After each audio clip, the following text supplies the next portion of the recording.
Bonjour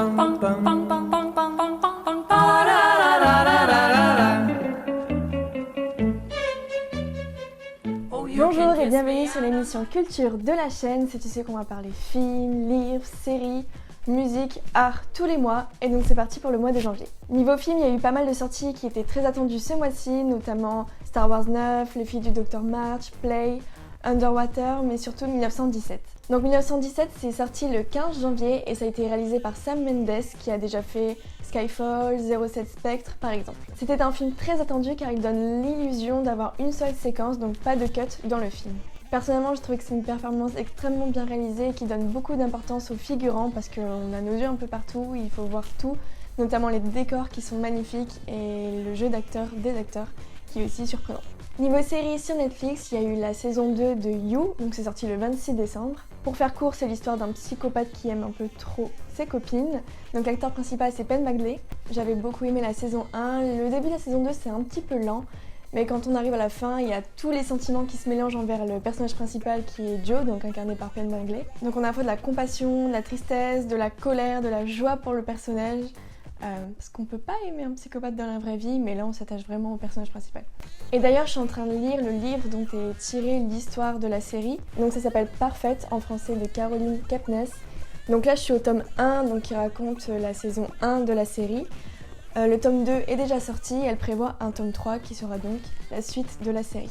En fait c'est un peu dommage que j'ai commencé à lire après avoir vu la série parce que c'est quasiment la même histoire avec quelques détails en plus.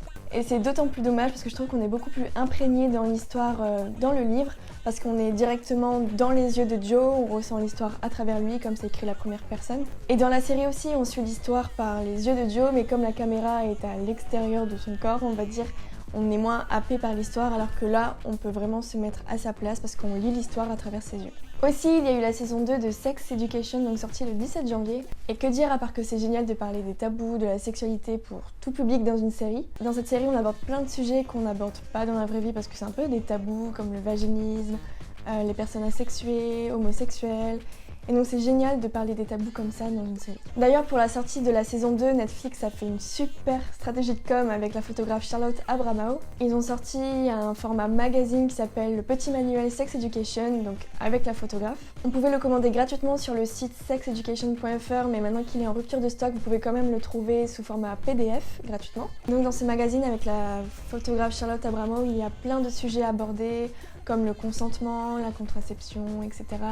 avec des photos très évocatrices et très provocatrices aussi. Et cette photographe est juste géniale, elle a fait le clip Balance ton quoi d'Angèle par exemple, et donc suivez-la sur Instagram, elle aborde plein de sujets sur le féminisme, avec des photos juste incroyables. Aussi, j'ai commencé la série Messia, donc qui est sortie le 1er janvier. Vous en avez peut-être entendu parler parce qu'elle a fait beaucoup polémique avant même d'être sortie. C'est une série d'action internationale qui raconte l'ascension d'un homme considéré comme le Messie. Donc les personnages tentent de savoir si c'est un Messie ou pas et même les spectateurs se posent la question. La série n'apporte pas vraiment de réponse à cette question mais justement ça interpelle le spectateur qui doit se poser des questions. Donc comme je disais, cette série a fait énormément de polémique parce qu'avant même d'être sortie le 1er janvier, il y a eu une pétition sur le site change.org où il y avait plus de 5000 signatures. Donc sur cette pétition, un appel au boycott a été lancé parce que la série est considérée comme islamophobe.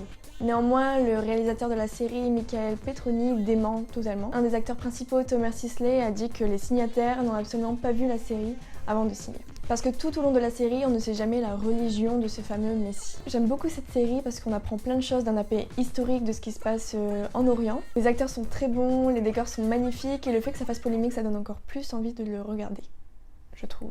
Niveau film sur Netflix, j'ai regardé Rupture Fatale, donc c'est sorti le 17 janvier et ça a été réalisé par Tyler Perry. C'est l'histoire d'une femme qui est jugée coupable d'avoir tué son mari mais va être aidée par son avocate pour clamer son innocence. Perso, j'étais choquée qu'un film Netflix soit aussi bon, c'est un très bon thriller avec une fin totalement imprévisible, en tout cas pour ma part, je m'y attendais pas. Tout au long du film, on a envie de savoir la fin, on reste scotché devant le film, donc à voir.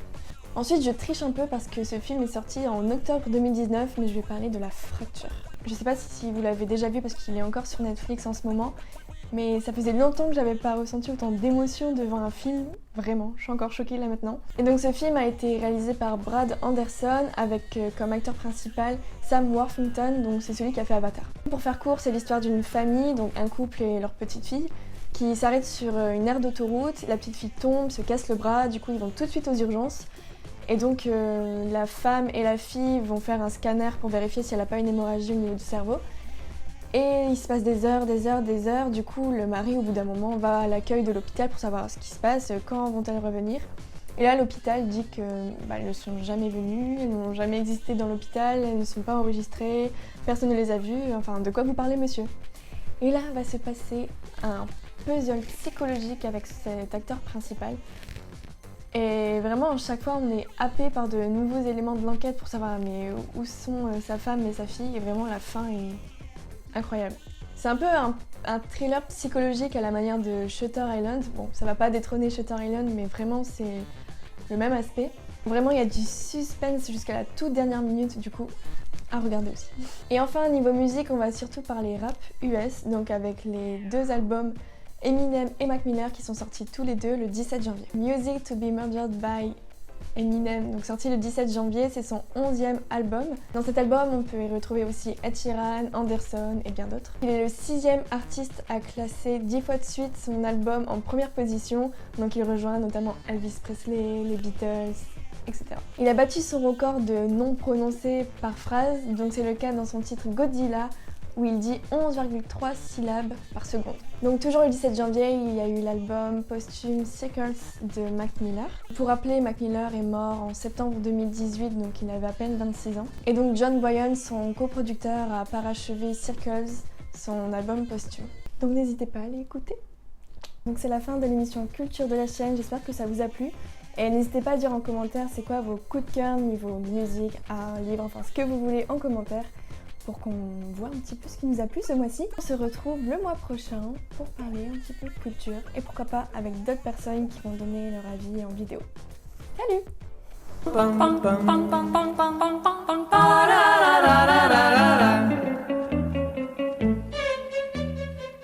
Oh, you can kiss me and I'm